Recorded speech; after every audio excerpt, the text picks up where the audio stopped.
All four candidates in Iran's presidential election are loyal to the supreme leader. So the next president is unlikely to bring a major shift to the Islamic Republic. Ayatollah Ali Khamenei, the 85-year-old who has been supreme leader since 1989, holds the reins of power. And a hardline watchdog vetted the candidates, presenting voters with little real choice. Public discontent, especially among Iran's youth, has kept voters away in recent elections. And this one also coincides with rising regional tensions, with conflict raging between Israel and two armed groups backed by Iran, Hamas in Gaza and Lebanon's Hezbollah. A new president won't change Iran's backing for militant groups, its policy on Iran's nuclear program, or relations with the West. Khamenei calls the shots on top state matters. No, I don't think it matters. Foreign policy has always remained the same, and this year will be no different from previous years. The president does run day-to-day government and can change the tone of Iran's foreign and domestic policy. All candidates have promised to fix an ailing economy that's beset by mismanagement, corruption and sanctions, and a source of deep frustration for Iranians.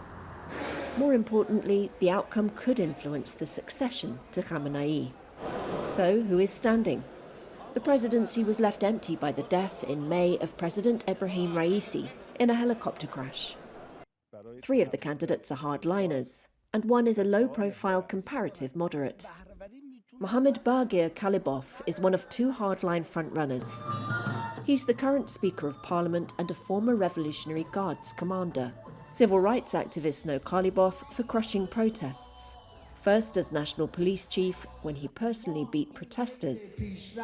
Then as Tehran mayor for 12 years, when he helped suppress months of unrest that shook the establishment in 2009.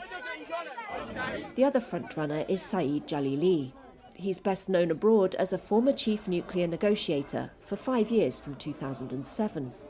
Jalili lost his leg fighting in the Iran-Iraq War in the 1980s and declares himself a pious believer in Iran's system of Islamic government. The third hardliner is Mustafa Pourmohammadi, the only cleric left in the race. He's a former Interior Minister and Deputy Intelligence Minister. Human Rights Watch in 2005 documented Pourmohammadi's alleged role in the execution of hundreds of political prisoners in Tehran in 1988.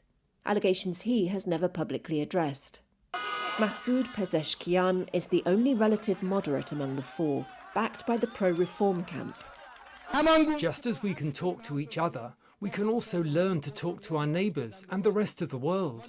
We cannot fight everyone. We should not fight. We should not show aggression to others. Pezeshkian was vocal in criticising the Islamic Republic for its lack of transparency over Mahsa Amini, a young Iranian Kurdish woman whose death in custody sparked several months of unrest in 2022. Some activists at home and abroad called for a boycott of the election, saying voting served to legitimise the Islamic Republic.